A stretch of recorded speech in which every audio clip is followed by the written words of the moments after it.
Hey everybody, and welcome back to the Duke Wisdom Podcast. Recording this one immediately after the Pitt game, and boy, wasn't that fun!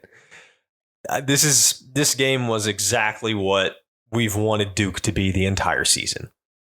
Just fantastic ball movement, 3-point shooting, just the lights out, just walking flamethrowers on the floor, and fantastic defensive execution. Pitt averages just south of 80 points a game on the season. Duke held them to 53. Honestly, it shouldn't even have been that high. It probably should have been in the 40s. Duke got a pretty lackadaisical for, I'd say, the last 10 minutes, but especially for the last 5 minutes of the game. Defensively, especially, even offensively as well. And with some of the bench guys coming in there toward the end of the game, it was that 22-point win that Duke ended up with honestly doesn't tell the correct story. That game wasn't 22-point close. Duke played well enough to win that game by 40, or maybe even more. I think they let the foot off the gas a little toward the end of the game, but just a spectacular performance. And it's funny because this is the 7th consecutive win, but coming into the day, I don't think the sentiment around this team was this is a team about to win its 7th straight game in a dominant fashion. I think that more so it was this is a team that's still sort of struggling. We don't believe in them. During the Clemson-UNC game last Saturday, I can't count how many times Corey Alexander said this is a game between the top 2 teams in the ACC. And he said we have the stats to prove it. Pulled out the net rankings at the time. Carolina was like 11 and Clemson was 17. Funnily enough, Duke 18, just one below Clemson at the time. Duke now above Clemson in net ranking. He said they have the numbers to prove it. These are the top 2 teams in the conference. Well, during the broadcast tonight, Jim Boeheim said Pitt just lost to the best team in the ACC. And I think Duke has a heck of a claim to that. They were picked to win preseason. They were the number 2 team in the country preseason. They hit some rocks. They hit some bumps against Arkansas and against Georgia Tech, and they're going to hit more bumps. They're going to have days where they don't shoot the lights out like tonight, and they struggle. That's going to happen. And it happened a bit against Notre Dame, but the difference is in that Notre Dame game, that's a game they would have lost a month prior. And I'm going to talk a lot about that game too. They persevered through a bad night and won. Today was a good night. Fantastic night. I believe what is a quad 1 win at Pittsburgh would be Duke's 3rd quad 1 win of the season. It is also their 2nd road win in a row, making the Blue Devils 2-2 on the road this season after starting 0-2. A lot to like about tonight, and I'll run through it. Sort of a player-by-player approach of what happened tonight. But ultimately, I just want to talk about how the ball, the difference between now and what Duke looked like tonight and what Duke looked like on December 2nd. Then Duke's offense was stagnant. There wasn't as much ball movement. Filipowski was just being pigeonholed into the block. They were doubling in, causing turnovers. There wasn't movement. None of the guards were moving. Now, watch it. Constant cutting. Shooters running everywhere. Filipowski being used on dribble drives. He's still turning the ball over on a lot of passes. Usually he turns the ball over when he tries to pass in. When he tries to pass out, when he's passing out to threes, that is very successful. He has some good passes in, don't get me wrong. But when he did have turnovers tonight on passes, and in nights prior, it's been the same. The turnovers have come throwing the ball inside to the paint. He's been a very good outlet passer, but a very good passer out to the 3-point line. And that's what Duke needs him to be, ultimately. That's his greatest threat as a passer, especially on this team where you've got Jared McCain that can burn you, Jeremy Roach that can burn you, Caleb Foster that can burn you. Heck, Kyle Filipowski can burn you. I mean, come on. But the difference between this team, its offensive sets, and it's just night and day, man. It's absolutely night and day. And it's been a work in progress. It's never a perfect linear path.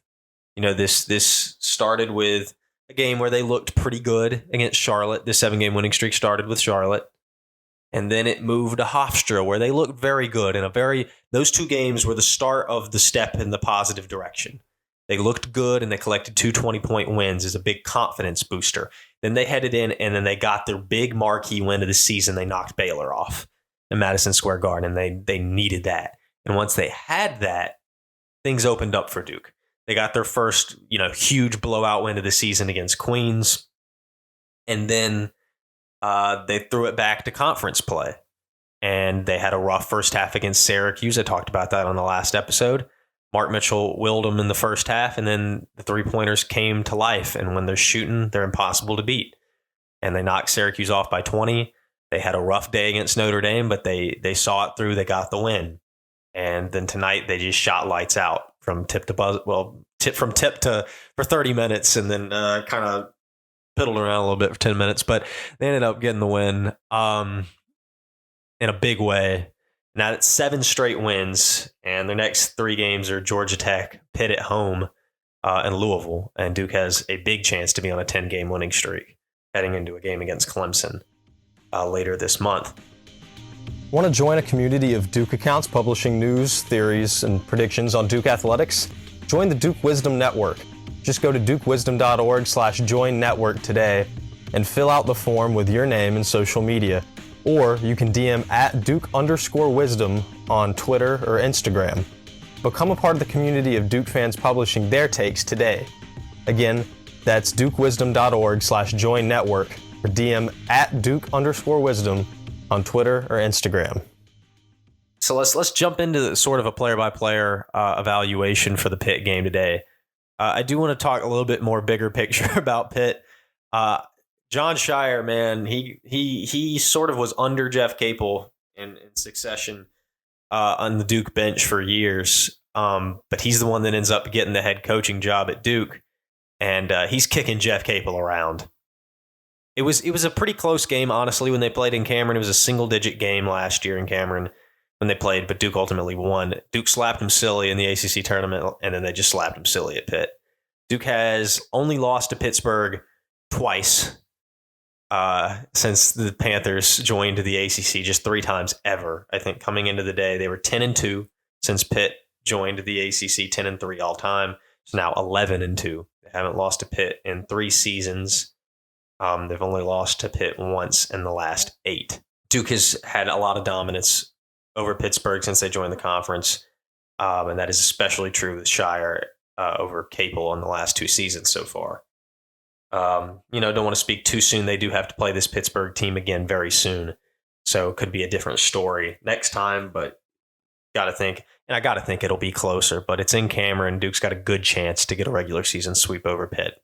But you got to stay on guard. Pitt has some very talented players. Carlton Carrington's a very skilled freshman. I think Blake Henson should have shot more, personally speaking. He made those first 3 3-pointers. He didn't make the next 4. He didn't shoot very well in the second half, but I think they should have worked a little bit harder to find him looks. But credit Duke very much for defending Henson very well and trying to take him out of that game. They took Carlton Carrington right out of the game. He didn't hit his first shot for a long time into the second half. So huge defensive effort for Duke, almost just as good as his offensive game was. Finally, I'll get into these player by players. So Mark Mitchell just won, after 2 consecutive career high breaking games, with 21 against Syracuse, 23 against Notre Dame, just 1 of 4 from the floor, 4 points. He seemed to sort of tweak his leg, and he walked off with a limp at a point. I don't know how serious that is. When he walked off like that, I was like, well, we're not going to see him again because of how lopsided the game was. It seemed like the correct choice not to put him in. There's no point to put him back in. Hopefully that's nothing crazy and him staying out was just a precautionary thing. But we'll keep sort of an eye on Mitchell in that regard. But how awesome is it, though, this team can have a guy putting up multiple 20-pointers and then he goes for 4 the next game? It doesn't matter. That's how talented this team is. That's how deep this team goes. The next guy and the obvious guy to talk about is Kyle Filipowski. A couple of stinkers he's put up recently, especially against Notre Dame. Had a very bad game against Notre Dame. I've talked about the heroics of Mitchell in the first half against Syracuse, the heroics in the first half against Notre Dame, and the whole game really against Notre Dame, knocking down those 2 threes. That gave Mark Mitchell, just superb confidence. He fought through his struggles as a 3-point shooter, and he has really emerged in a huge way. And that was huge in the Notre Dame game. But Kyle Filipowski was the other side of the Notre Dame game, the struggle. The guy that we know can do better, that he's sort of playing weak. A lot of Duke fans said that he maybe looks aloof sometimes on the floor. I don't know how much I agree with that. But, there are times where it's just like it seems like he's very much in his head. Well, today, basketball, seeing the ball go through the basket cures all wounds. All wounds. And today the rim was just a little bit bigger for Kyle Filipowski. Actually, every single time he plays against the Pitt Panthers, the rim is just a little bit bigger for Kyle Filipowski. 26 points tonight, 10 rebounds. That's a double-double. He was 4 of 4 from 3. That's his second game this season that he's hit 4 3-pointers in. He was 11, which, by the way, I think he's hit maybe 16 on the season. So half his threes come from those 2 games. He was 11 of 12 from the floor. So after some pitiful shooting games, 11 of 12 from the floor, 4 of 4 from 3, and a 26 and 10 double-double for Filipowski is just nuclear. In his first game against Pitt ever last season in Cameron, he had 28 points, 15 rebounds. And then in the ACC tournament, Flip had 22 points, oddly 0 rebounds. That'll really drag down the stats I'm about to read out to you, but 25.3 points per game for Flip in his 3 games against Pitt in his career, and 8.3 rebounds. But you take out that weird 0 rebound game, and really that reads like 12 and a half in the 2 regular season games. And in the 2 and against Pitt in the regular season is 27 points per game and 12 and a half rebounds. He has dominated Pittsburgh, and every single time he stepped to the floor against them. Keep going down the line. Caleb Foster's still in the starting lineup, which I think is interesting. I'd like to maybe see Tyrese Proctor re-enter the starting 5 to see him get his groove back. I don't know if Shire doesn't think he's ready physically, or Shire doesn't want to interrupt the good thing that Duke built during Proctor's injury, where Foster stepped into the starting lineup, and it was very successful for Duke. It's been very successful for Duke. And maybe he likes Proctor off the bench. All I know is Proctor has dropped now to like 30th on mock drafts, which is interesting. But Caleb Foster, 8 points and 7 assists. That's nice. That's a career best for Foster, 8.7 dimes. He's still in the starting lineup. Jared McCain, speaking of first-round draft picks, I think 26 on Bleacher Report's latest mock. In spite of all of his physical limitations, that 3-point shot is too pure. He had 12 points, did 12 and 5. He's starting to settle into sort of the range that he's going to live in. He had those games where he just went nuclear and was averaging 20 for a stretch. And I think, 11 against Notre Dame and now 12 against Pitt, McCain's sort of settling into where we can expect him as a scorer. 2 of 5 from 3, 5 of 9 from the floor. Jeremy Roach, 9 points. And again, you don't even need Jeremy Roach to go crazy. The games where you don't need Jeremy Roach to go crazy are always the best games. Against Queens, he only needed 6. Today against Pitt, he only needed 9. I would argue those are 2 of Duke's most dominant performances this season. Ryan Young played pretty good. I'd say this might be one of his best. He was 3 of 3 from the floor, 6 points, 5 boards for Ryan Young. TJ Power in limited time came in, knocked down a 3-pointer, which was pretty nice for him. Tyrese Proctor, just 3 points. He hit his first 3, but he ended up 1 of 6 from the floor, 1 of 5 from 3. He had 6 boards, 5 assists. I think to get Proctor appropriately remotivated and back into the thick of things, he needs to be reintegrated into that starting lineup. But again, there might be concerns about the injury. There might be concerns about breaking up that very successful starting lineup they've got right now. I don't know. I don't know when we'll see Proctor back in the starting lineup. I got to think it'll happen eventually, but maybe we'll see it on Saturday. Maybe things will come full circle against Georgia Tech. Not the best showing for Proctor. It's been a little bit rough since he came back from his injury, but all things take time. Jalen Blakes didn't score. He busted his hand open on the rim. He tried to dunk on the fast break and ended up, I think, having to go back to the locker room to get stitches. He's bleeding. You could see it. The camera pointed right at his hand. Hand was bleeding. Got blocked by the rim. I talked about the defensive efforts, just fantastic for Duke. And This is, I think this is without a doubt Duke's best game they played from tip to buzzer all season long. And right now I'm tracking Notre Dame versus Georgia Tech. Notre Dame is up 65-63 with 16 seconds to go in that one. That's Duke's last opponent before this one, and their next opponent. Of course, Duke's going to really want to get Georgia Tech back. And I am going to have another episode on either Thursday or Friday. I know I talked a lot of game about how this week was going to be different and it was going to be interrupted in a way because I would have Tuesday, Thursday uploads again. But this one's coming out on Wednesday because I thought I wanted to talk about the Pitt game as well. And I'll recap nothing actually on Thursday, but I will preview for Georgia Tech. It'll either come out Thursday or Friday, and then next week we'll officially, get back to it. It's now 66-66 with 3 seconds to go. So that one's very interesting. But Duke against Notre Dame was a tough one. Duke didn't play great ball, but they picked up a very, very important first road win. Picking up your first road win is literally never easy, no matter who you're playing. And I will also put out that Notre Dame is not that bad of a team, man. They're really not. They led for all but the last 1 second against NC State and threw that one away by missing 2 front ends of a 1-and-1. And then, DJ Burns dominated him on that last play. State somehow pulls out of there with a 1-possession win. And then they throttled Virginia, and to Notre Dame, honestly, despite the 6-9 record, and if they lose to Georgia Tech, a 6-10 record, is a much better team than that record shows. I think at this point in the season, obviously, this is not the same team that lost to Western Carolina in the same way that this is not the same Duke team that lost to Georgia Tech a month ago. But in that game, 23-14 for Mark Mitchell. That's his first career double-double. That's his career high in both points and rebounds. He got severely snubbed for ACC Player of the Week. Armando Bacot and Kevin Boopy Miller from Wake Forest got co-players of the week. I think Bacot averaged 15 points, 13 rebounds on like 52 or 54% shooting. Boopy was averaging 22 points and like 4 dimes. Also, Bacot averaged 2.5 blocks. And Miller averaged 2 steals on like 60% shooting.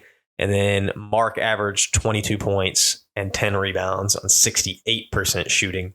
I think at the very least, Mark's got a co with Miller there. And I know a lot of Carolina fans are talking about, well, look at who they played. Bacot, what he did to PJ Hall. It's like, well, sometimes dudes just have bad games like Kyle against Notre Dame. But also it's just, I don't know. Bacot's numbers just weren't nearly as good. Very impressive against Clemson, but you can't punish Mark Mitchell for who they were playing. And Syracuse certainly not a pushover. I think they're a better team than Pittsburgh is. I think Carolina played Pitt last week, and Syracuse, and I don't know. I think Mark got a little bit of the shaft on that one, but oh well. What are you going to do about it? He had a terrific. After Mark's dad talked crap, man, he just went nuclear. He went nuclear. And credit to that guy for just not. He just goes at it 100%. No matter what's going on, he's going to that rim full confidence. He might miss, he might make it, but he's going full confidence. And he's shooting threes.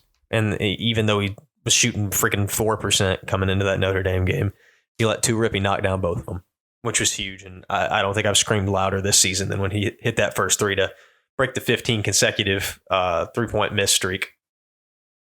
As I mentioned, Flip's bad game. He had 7 points on 2 of 12 shooting. Foster didn't do a whole lot against Notre Dame. He had just 3. McCain had a rough shooting day. He was all over the basket from 3. 2 and 9, with like 3 or 4 of those just barely missing. He ended up still with 11. His worst shooting day as a Blue Devil, he still ended up with a decent game. Jeremy Roach ended up with a stellar 18-point game to really help Mark Mitchell in driving home for that first road victory for the Blue Devils. Not a lot of bench help. Ryan had 2. Jalen Blakes had 3 points in that one. Proctor scoreless in 22 minutes against Notre Dame. So in the last 2 games, Tyrese Proctor, nothing against Notre Dame and 0. Or yeah. What am I talking about? Yes, the 0 was against Notre Dame, and then 3 against Pittsburgh. It's getting a little rough. Certainly, I don't know if I see a path for Proctor to be an All-ACC player this year. A lot of people had him pegged as an All-American. I was not one of those people. I thought that Proctor was going to make a jump this season, but not that large of a jump. I always was a believer that Jeremy Roach would be this team's second highest scorer and second most important player. And Proctor would make a jump, but it wouldn't be nearly as significant as others thought. I do think that Proctor has more NBA potential as an overall game than any other guard on Duke's roster, without a doubt. I think Jared McCain's role is very clear in the league. He shoots threes. That fits in the NBA no matter what way you slice it. Proctor needs to be able to hit threes at a more impressive clip to impress more scouts, or he'll fall into the second round of mock drafts. And I can't say it any more blatantly than that. It's getting a little concerning for Tyrese Proctor at the moment. I got to think he'll find his way a little bit later in the season. It's not easy coming back from injuries. Ryan Kelly made it look like smooth sailing back in 2013 when he dropped 36 on Miami. It's not always that easy. It'll take some time, but certainly I don't think we're going to get the All-American season out of Proctor. I don't even think we're going to get the All-Conference season out of Proctor. Duke likely looking at a 2 All-ACC bid kind of teams right now with Filipowski and Roach. I wouldn't rule out Mitchell or McCain, depending on how high Duke finishes in the ACC standings. I've talked about McCain's look for ACC Rookie of the Year, but Filipowski maybe tonight has reinserted himself into the ACC Player of the Year conversation. I think he had taken a really big fat step out of that conversation in the last few games, leaving that conversation almost entirely to PJ Hall, RJ Davis, Armando Bacot, and I don't know, somebody from Wake Forest probably, whether that be Hunter Salas or Kevin Miller. But it's a long season, at this point in the year. A lot of the times the guy who's supposed to win ACC Player of the Year right now doesn't by the end of the year. Flip's averaging, 17 point something points and 8 point something rebounds. He's got the stats. If he can get that up to 18 and a half, points a game by the end of the year, 9 rebounds, he's right there with him. If Duke's finishing first or second in the ACC, he could very well still pull that thing out. I'm not going to say he has my full confidence to win it, but he can, if he can put together more performances like this. I don't know if it's just he owns Pittsburgh or he's back on track entirely, or a little bit of both, maybe something in between. But we're looking at a Duke team that is trending in a very, very positive direction at the moment. And they're playing a Georgia Tech team that I know they want to go get. And I have never been more confident, besides maybe playing Queens or Dartmouth or something like that. But I've never been more confident that Duke's going to win a game than I am that they're going to win on Saturday. It might not be as pretty as we want it to be because they just played such a pretty game that I got a feeling they're due to not play such a pretty game the next one. But I think they're going to win. That much is true. I can't imagine they got regular season swept by Georgia Tech. So I'm feeling pretty decent about that one, especially that it's in Cameron. Filipowski making big strides with his game, Roach being consistent and good. Same with McCain. Foster sort of just contributing that consistent 8 or so points. He had a fantastic passing game today with 7 assists. We've seen great things from Mark Mitchell. Tyrese Proctor still working his way into things. And I guess that'll lead me to the last thing I want to talk about today. And the last thing I want to talk about today is what's that backcourt looking like next year? Because I've talked about it. Foster's back. McCain's now a projected first-round pick. Proctor still is. For how long, I don't know. Roach has that 5th year, but if I was a betting man, I'd say he's probably not going to take it. He might, but I don't know. I just have this feeling they're getting 2 guards back. I can't imagine, because Shire's not really actively recruiting any point guard, combo guard type dudes, and I just can't imagine he's banking on having just Foster and Blake's next season. I think he thinks he's getting one of the other guys back. He's getting either Roach, Proctor, or McCain back. And for the longest time, and I still don't think it's Tyrese Proctor. Don't get me wrong. I still don't think Tyrese is coming back. But, you'd like to see the young man get drafted a little higher than what it looks like he probably would. If the season ended today, he'd be a second-round pick. And that's a shame for a guy that was pretty much a consensus lottery pick. Coming into preseason, I saw him as high as 3rd on draft boards. And, for him to drop to where he's at now and might continue to drop, It's unfortunate, but this is a long season, and things in the NBA draft world can change from week to week drastically. Jared McCain was a guy that people were writing completely out of this draft a few weeks ago, and well, here he is, 26. So things change. Things are very much rapid fire in the world of NBA draft and college basketball. Duke's killing it. They had a fantastic game against Pittsburgh. Not quite as fantastic against Notre Dame. Got the win. They got Georgia Tech up next, looking to get revenge on that first conference loss and improve to 4-1 in ACC play. And if they got the win on Georgia Tech, they'd be 13-3 on the season. Thanks so much for listening. As always, guys, make sure to follow and subscribe to the YouTube channel. Follow on Twitter, Instagram, follow the podcast wherever you're listening to it, whether that be Apple, Spotify, or Amazon, or YouTube. And I'll talk to you guys later.